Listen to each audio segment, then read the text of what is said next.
Bienvenidos sean todos y cada uno de ustedes. Si usted recibió su bosquejo, por favor sáquelo junto conmigo y vamos a dar inicio al sermón de esta tarde. Al sermón de esta tarde. Por lo tanto, saque su bosquejo.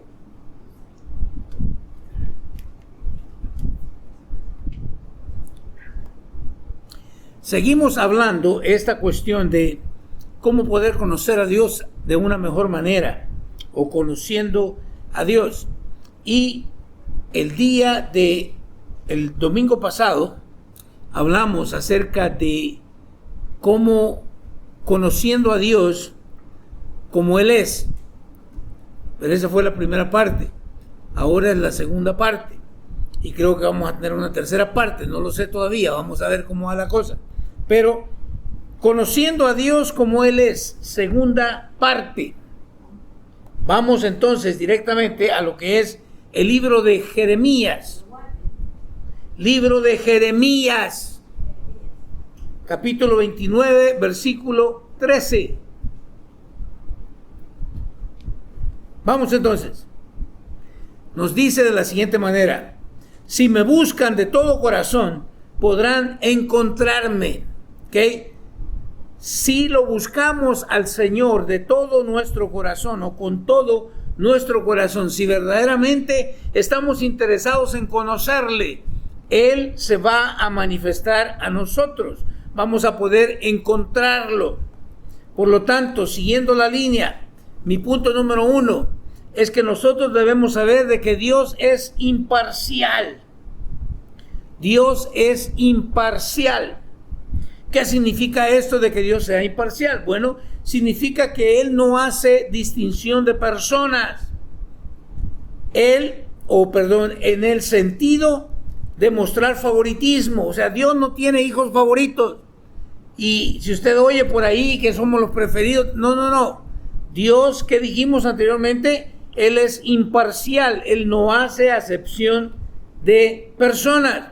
Vaya conmigo al libro de Deuteronomio, capítulo 32, versículo 4. Deuteronomio 32, 4 nos dice lo siguiente: Él es la roca, sus obras son perfectas, todo lo que hace es justo e imparcial.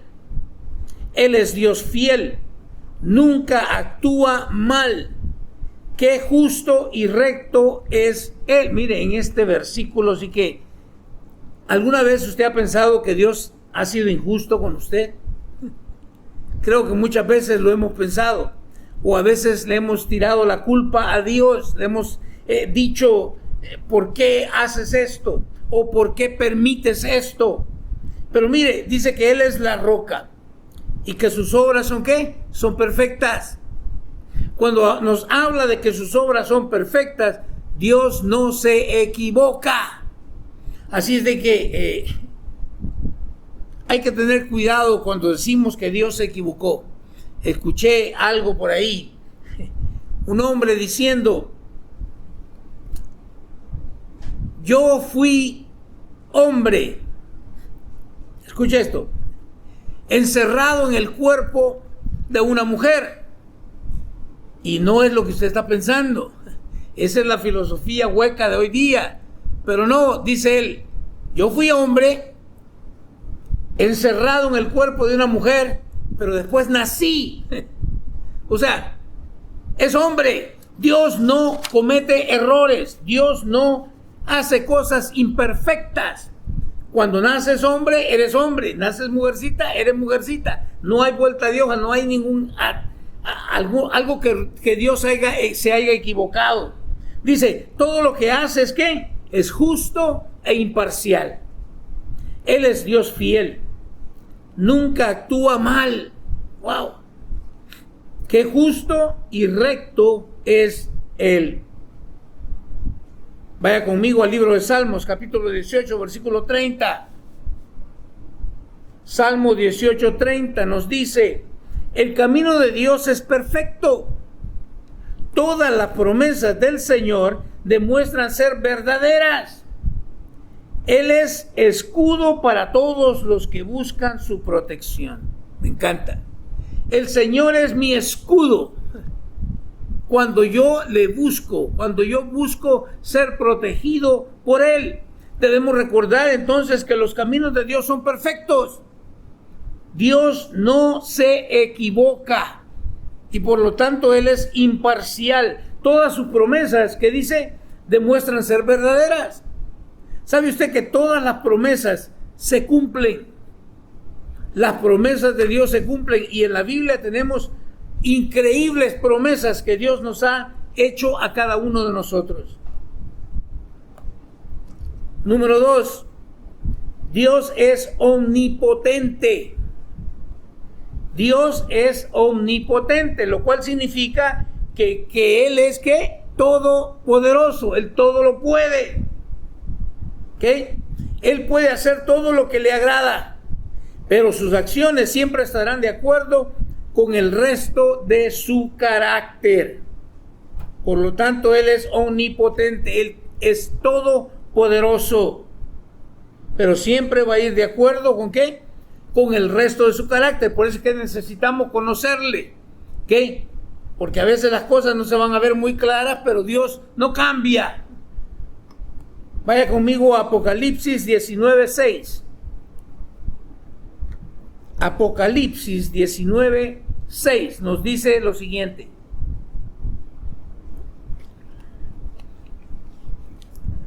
Entonces volví a oír algo que parecía el grito de una inmensa multitud o el rugido de enormes olas del mar.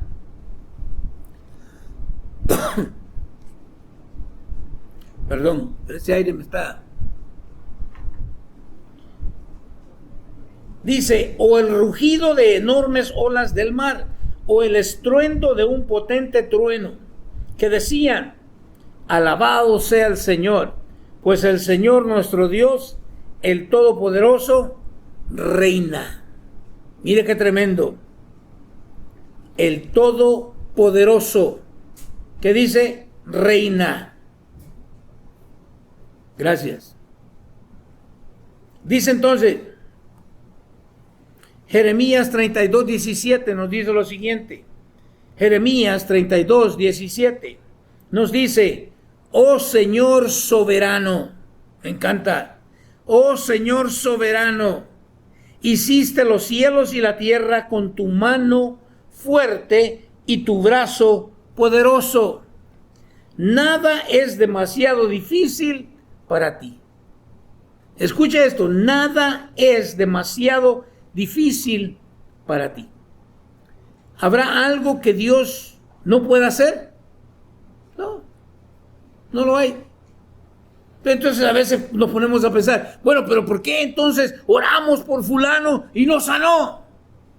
Bueno, la cuestión ahí no es de que Dios no pueda sanarlo. Dios no quiere sanarlo.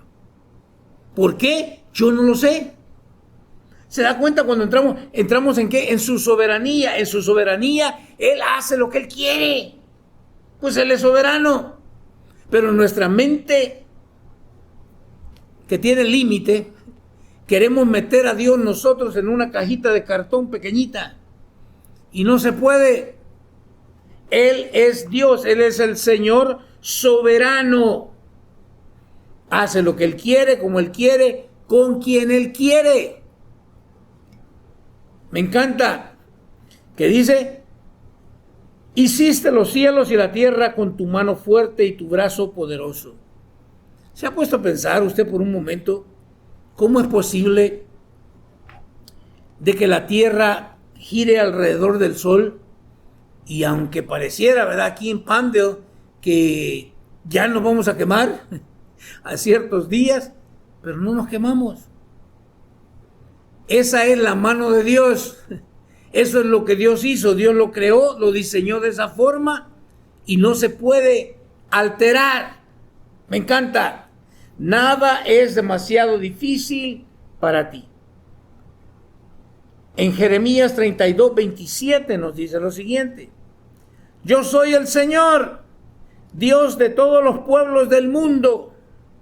¿Hay algo demasiado difícil para mí? Una vez más, ¿habrá algo difícil para Dios? Y la verdad es que no hay absolutamente nada difícil para nuestro Dios. Pero de nuevo, tenemos que, ahí es donde le digo, si cuando nos enfrentamos nosotros con algo, alguna situación difícil, y no vemos la respuesta de Dios, no empieces a dudar de Dios. Recuerda el resto de sus atributos. Él es soberano, Él puede hacer lo que Él quiera. Si quiere sanar a alguien, lo sana, y si no lo quiere sanar, no lo sana. Y si Él quiere tener misericordia de alguien, pues va a tener misericordia de alguien. Y si no quiere, pues no quiere.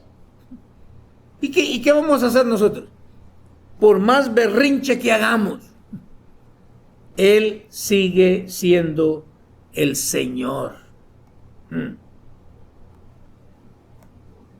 Punto número 3. Dios es omnipresente. Dios es omnipresente. ¿Qué quiere decir esto? Esto significa que siempre está Él presente en todas partes. Y esto debería de asustarnos, ¿verdad? Porque a veces hacemos alguna cosa que no debemos hacer a escondidas, que nadie nos mire. Ahí está Dios. Dice el salmista, ¿de dónde huiré de tu presencia? ¿A dónde iré? Si voy a lo profundo del mar, y nadie ha llegado a lo profundo del mar, pero si llegase, ahí está Dios. Si subiera, dice, al cielo, lo más alto, pues ahí está Dios. O sea que no hay forma de ¿qué? De escondernos de Él. Él es omnipresente. Salmo 139, versículos 7 al 13, nos dice lo siguiente. Jamás podría escaparme de tu espíritu. ¿Escuchó? Jamás podría escaparme de tu espíritu. Jamás podría huir de tu presencia. Pero cierto o no, vea que nosotros, mire, en la iglesia podemos notar esto. De repente hay gente que se aleja del Señor. Por cualquier circunstancia, motivo, razón que tenga. Pero la verdad es que, ¿a dónde vas a ir? Él está en todos lados. Podríamos huir de la presencia, pero sin embargo, el pecado nos engaña de tal forma que le huimos. Huimos supuestamente. ¿Por qué nos apartamos de la iglesia? Porque sabemos, o por lo menos tenemos la noción, de que cuando estamos 2 o 3 reunidos, ¿qué sucede? Ahí está Dios en medio nuestro. Entonces, como el pecado es demasiado, no nos queremos acercar a Dios. Pero es insensatez, porque Dios está en todos lados. Dice, si subo al cielo, ahí estás tú. Si desciendo a la tumba, ahí está. Mire, ¿qué dijo? ¿Si desciendo a dónde? Si desciendo a la tumba. O sea que aún de muerto, Dios todavía está ahí. ¡Qué tremendo! Versículo 9.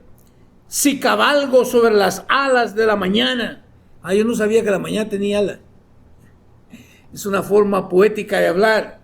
Si cabalgo sobre las alas de la mañana, si habito junto a los océanos más lejanos, que dice el 10, aún ahí me guiará tu mano y me sostendrá, ¿qué dice? Tu fuerza.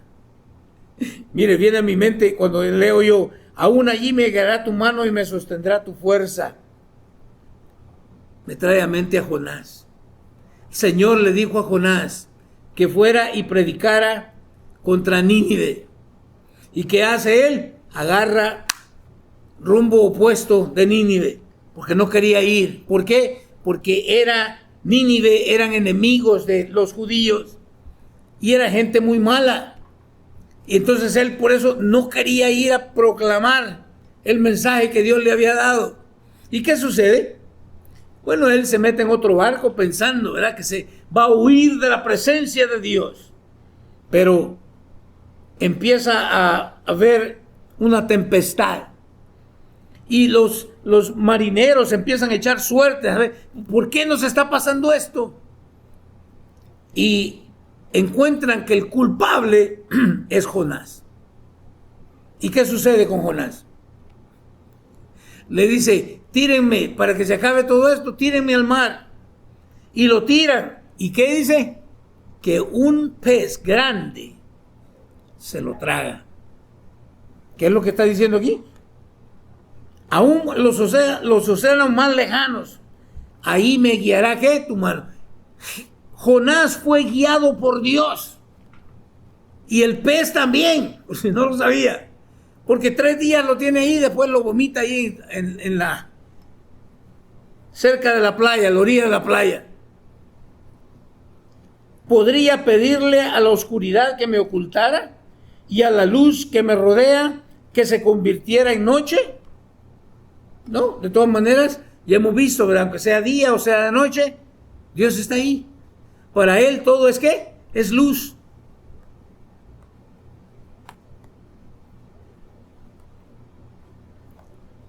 Versículo 12. Pero ni siquiera en la oscuridad puedo esconderme de ti. Para ti la noche es tan brillante como el día. La oscuridad y la luz, ¿qué dice? Son lo mismo para ti. Pero mire qué manera nuestra de pensar, ¿cierto o no? ¿Cuándo es que la gente malvada sale a hacer sus maldades? De noche. ¿Por qué? Porque creen que ahí van a andar ocultos. Ocultos tal vez de otro ser humano, pero no de Dios. Dios lo mira todo. Para Él la luz y la oscuridad es lo mismo. Versículo 13. Tú creaste las delicadas partes internas de mi cuerpo y me entretejiste en el vientre de mi madre. Mire qué excelente el Dios al que usted y yo servimos. A veces ha oído usted decir, yo te traje al mundo. No, fue Dios quien me trajo a este mundo. Fue Él quien me entretejió. ¿Está conmigo? Así que no se confunda. Usted solamente es un vaso que Dios usa para traer al ser humano a esta tierra. Que Él quiere traer. Que Él entretejió.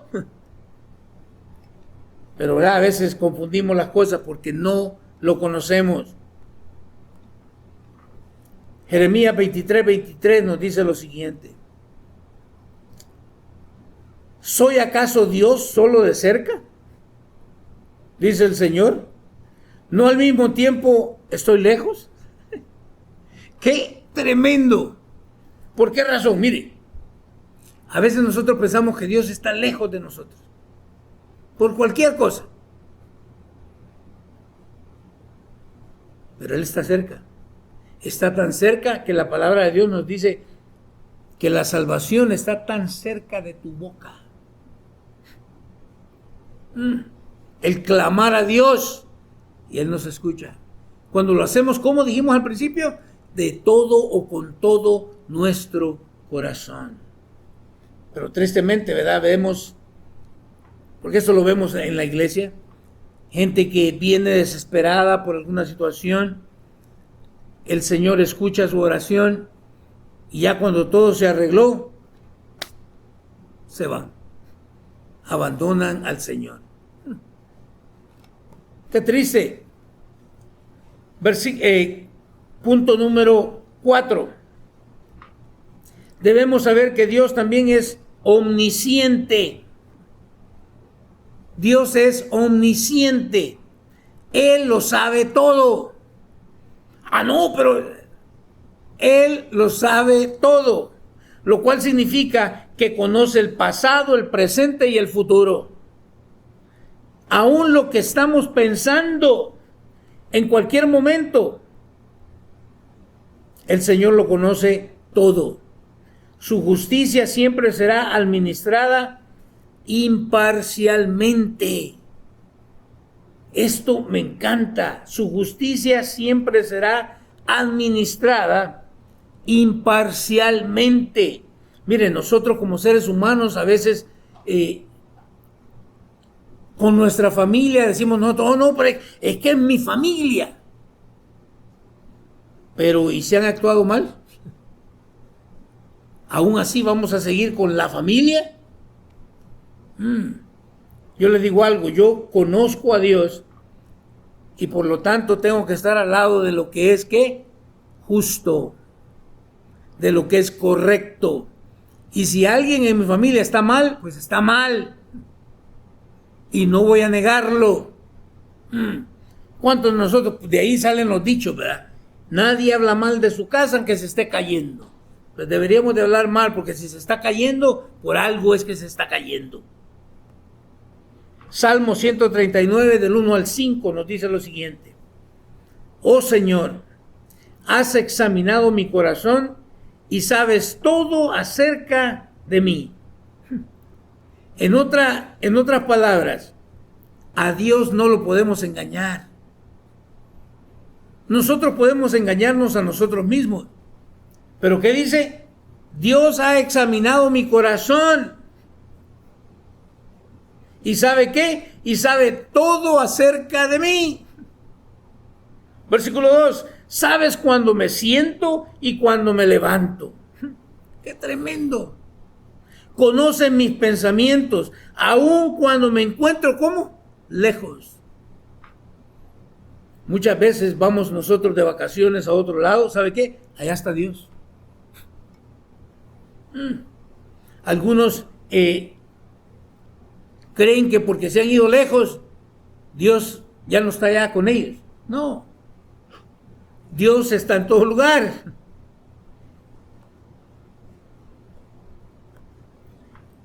Salmo 139 del 1 al 5, el versículo 3 nos dice: me ves cuando viajo y cuando descanso en casa. Sabes todo lo que hago. Mire, de nuevo, ¿no cree que deberíamos temblar?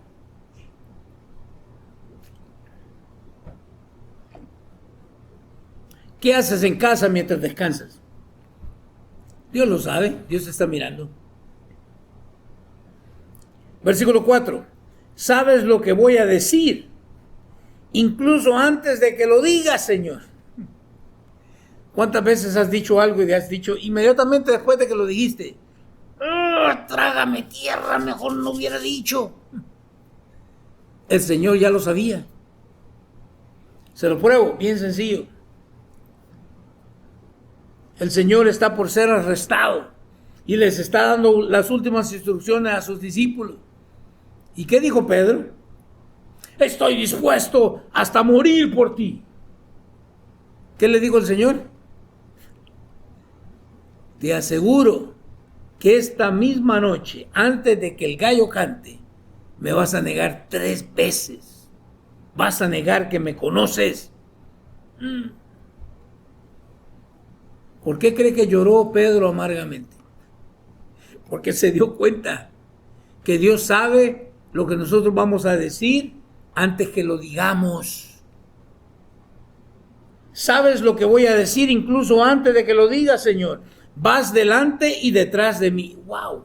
Vas delante y detrás de mí.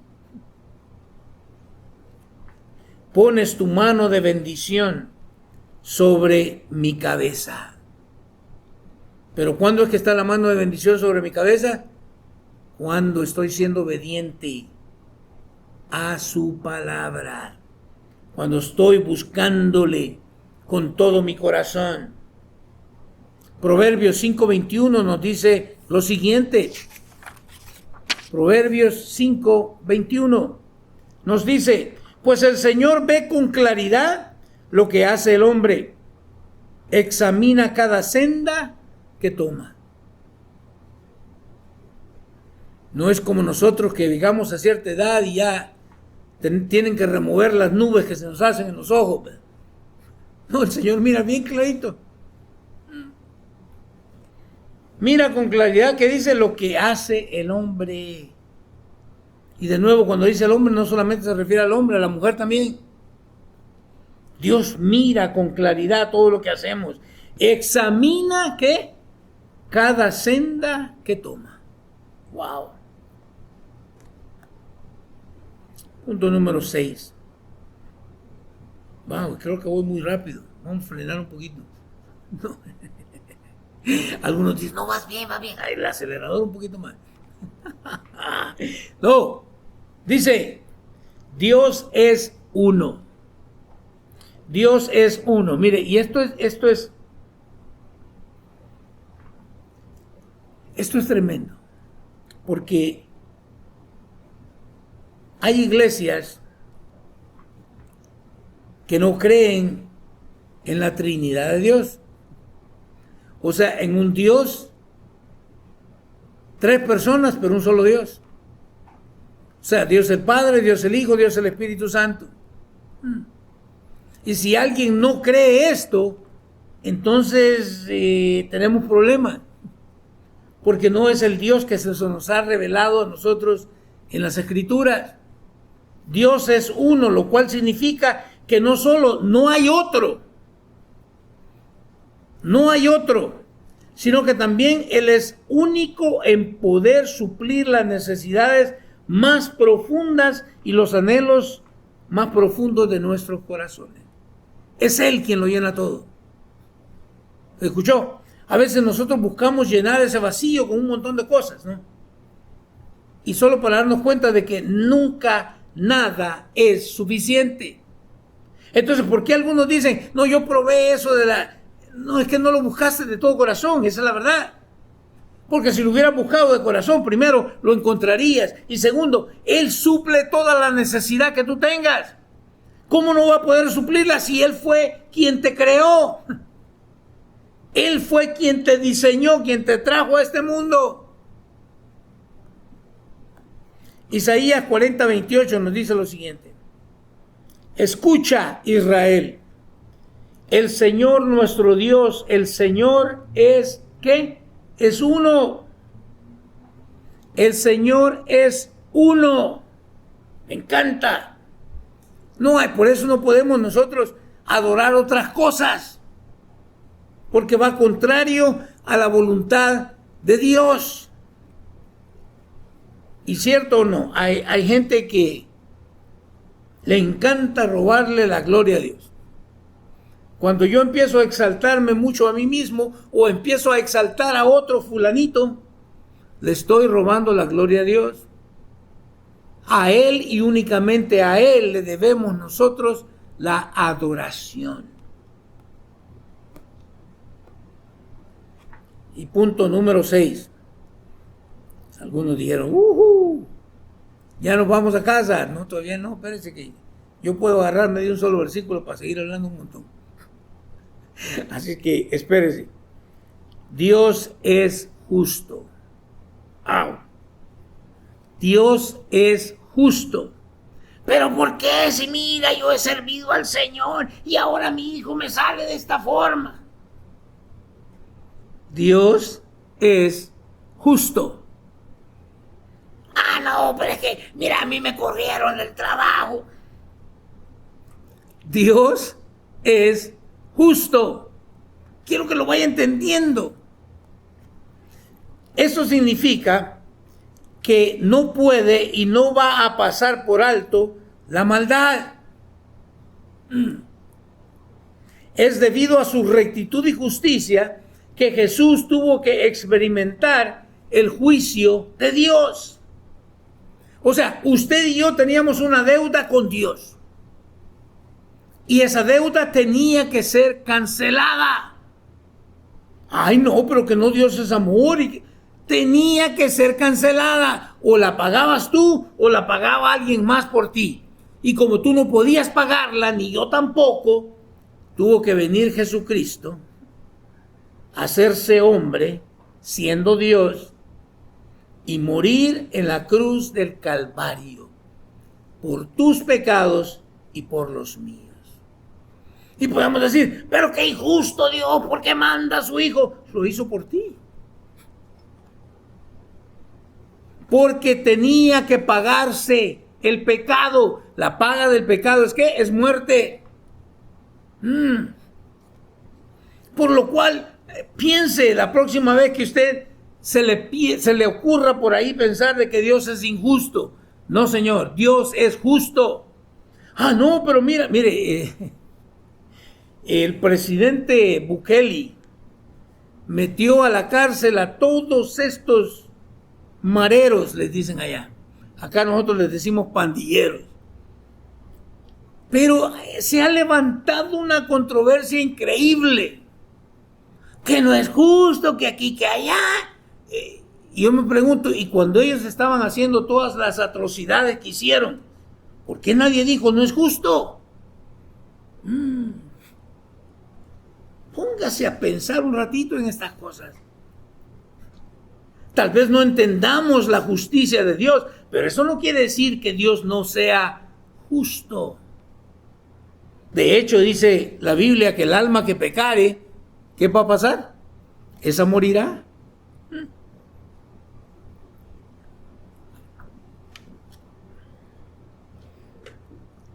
El problema es que usted y yo somos alcahuetes. Alguien hizo algo malo y pues nosotros lo perdonamos, ¿no? Pero tiene que pagar por lo que hizo.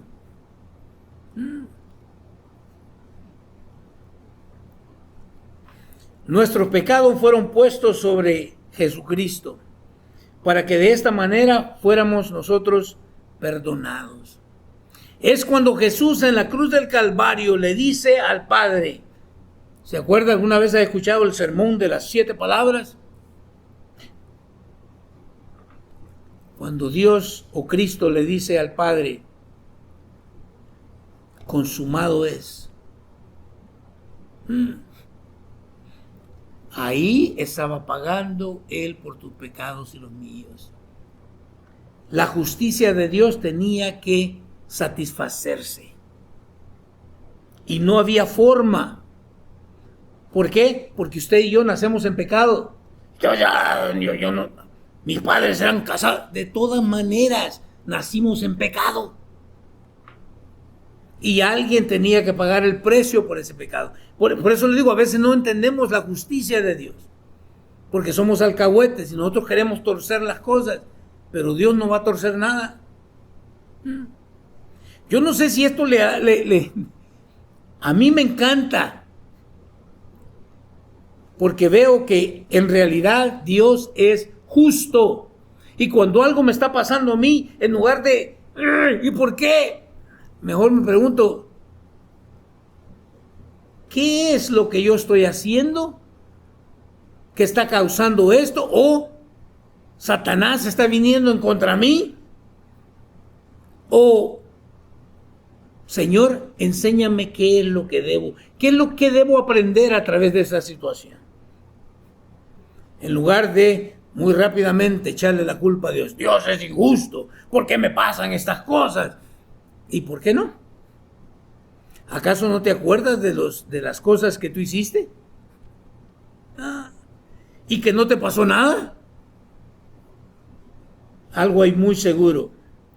Nadie se va. Mire, cuando éramos jóvenes hicimos un montón de tonteras, ¿verdad? Pero nadie se va de aquí, de la tierra, sin pagar lo que debe. Esa es la justicia de Dios. Éxodo 9:27 nos dice, entonces el faraón enseguida mandó llamar a Moisés y a Aarón. Esta vez he pecado, confesó. El Señor es justo y mi pueblo y yo estamos equivocados. Ay, ay, ay. ¿Qué dice? El faraón enseguida, si usted sabe la historia de Faraón y Moisés, usted recordará quién fue el que endureció el corazón de Faraón.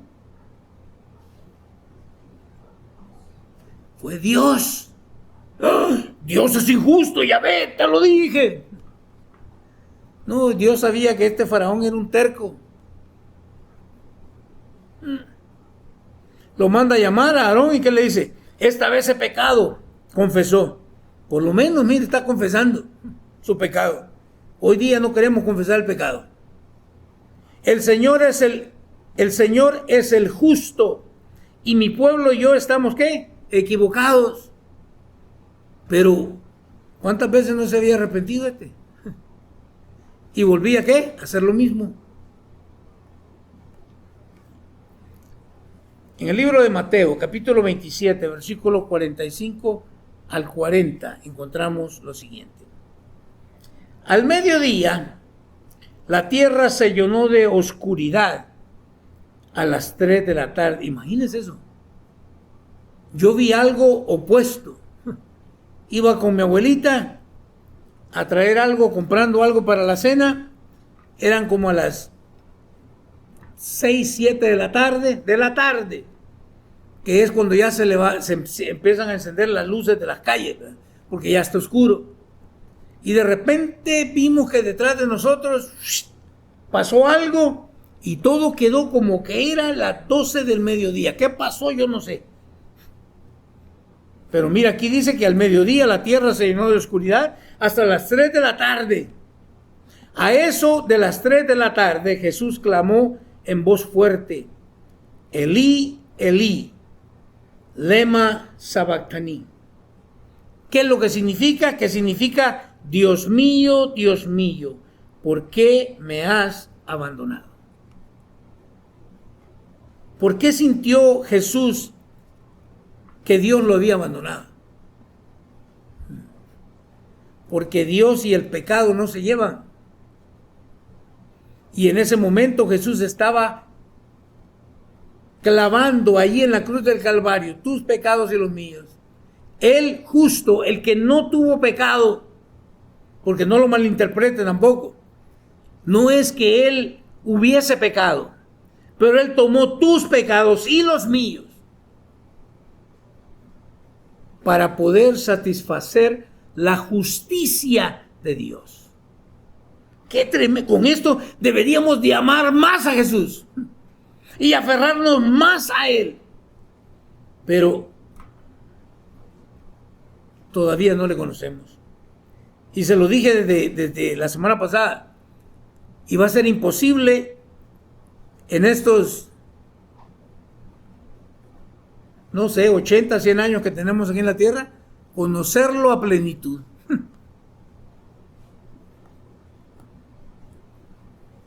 Pero ahora, tal como se prometió tiempo atrás en los escritos de Moisés y de los profetas, o sea, el Antiguo Testamento, Dios nos ha mostrado cómo podemos ser justos ante Él sin cumplir las exigencias de la ley. Mire qué tremendo. Ahora usted y yo, ¿qué dice? Podemos venir a ser justos ante Dios. ¿Cómo?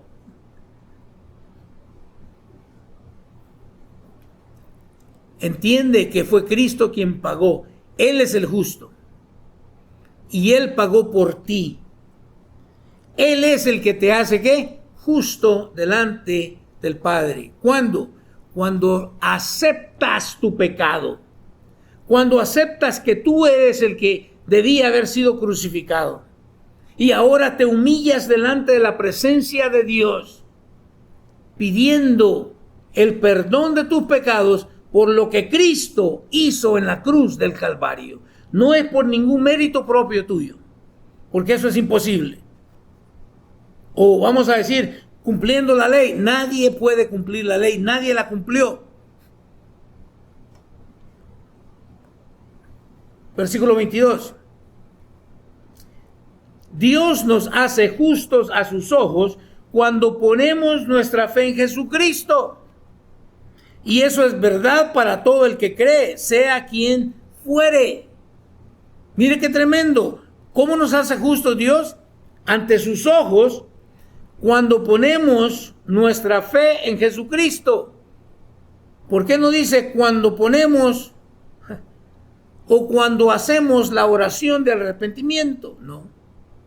Es cuando ponemos, ¿qué? Nuestra fe. ¿Y qué es fe? Es creer lo que Cristo hizo en la cruz del Calvario. Me encanta. Y esto es verdad para todo el que cree, sea quien fuere. Pues todos hemos pecado. Nadie puede alcanzar la meta gloriosa establecida por Dios. ¿Escuchó eso? Nadie puede, pero nosotros lo hacemos ¿cómo? Poniendo nuestra fe en Jesucristo. De lo contrario, no se puede.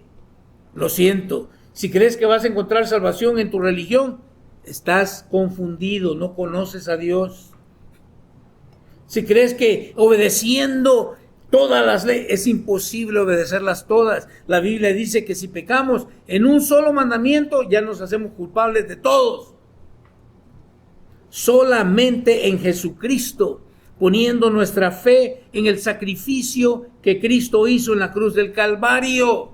Por eso se trata que solo por la fe. Pero recuerda, fe va a qué, equivale a qué, obediencia. Entonces no es solamente decir una oración y ya la hice, tengo fe y sigo viviendo como me dé la gana. No es así la cosa. Esa no es fe. Versículo 24. Sin embargo, en su gracia, Dios gratuitamente nos hace justos a sus ojos por medio de Cristo Jesús, quien nos liberó del castigo de nuestros pecados. ¿Se da cuenta? Él nos liberó ¿de qué? Del castigo de nuestros pecados. ¿Por qué el día de hoy tenemos tanto problema en predicar acerca del pecado? Si no hay ninguna otra forma para poder encontrar salvación. Yo le digo, a veces como que nos estropeamos. Porque eso es lo que deberíamos de estar predicando. Porque usted puede brincar, hacer todo lo que usted quiera, recitar lo que usted quiera. Y eso no le va a traer salvación. Sin embargo, ¿en qué? En su gracia. Somos salvos únicamente ¿por qué? Por gracia. ¿Y qué es gracia? Es algo que no merecemos. Porque lo que merecemos es un castigo eterno. Mas sin embargo, Él en su gracia gratuitamente nos hace ¿qué? Nos hace justos a sus ojos por medio de Cristo Jesús. Solamente en Cristo Jesús hay salvación. Que no le digan, que no le cuenten. Quien nos liberó del castigo de nuestros pecados. Yo merecía el infierno. Pero gracias a su gracia, un día se me predicó el Evangelio. Y ese mismo día, el Espíritu Santo de Dios me puso esa fe para poder creer ese mensaje y nacer de nuevo. Ahora, ¿soy perfecto? Lejos estoy. Pero no me voy de aquí. Voy a seguir firme. Voy a seguir perseverando hasta que Él regrese por mí. Versículo 25. ¿Qué dice? Pues Dios ofreció a Jesús como el sacrificio. ¿Qué dice? Pues Dios ofreció a Jesús como el sacrificio por el pecado. Las personas son declaradas justas a los ojos de Dios cuando creen que Jesús sacrificó su vida al derramar su sangre. Ese sacrificio muestra que Dios actuó como con justicia cuando se contuvo y no castigó a los que pecaron en el pasado. Wow. Estos versículos sí que de veras deberían de abrirnos los ojos y darnos cuenta de lo que Cristo ha hecho por nosotros. Versículo 26. Porque miraba hacia el futuro y de ese modo los incluiría en lo que llevaría a cabo en el tiempo presente. Por si tiene duda, nosotros somos salvos por su gracia a través de la fe, y en el Antiguo Testamento era lo mismo. Siempre ha sido por gracia y siempre ha sido a través de la fe y siempre será de la misma forma. Dios hizo todo eso para demostrar que su justicia, porque Él mismo es justo e imparcial y a los pecadores los hace justos a sus ojos. ¿Cuándo qué? Cuando creen en Jesús. De nuevo, creer en Jesús va más allá que recitar una oración. Creer en Jesús va más allá de pasar al frente y llorar a moco tendido. va más allá, va a una búsqueda de verdad, de corazón a Dios. Y tengo que ser confrontado con mi pecado, porque de lo contrario, Dios no puede perdonarme, mucho menos hacerme justo. Seguiremos hablando de estas cosas, porque todavía nos hace falta mucho por conocer de nuestro Dios.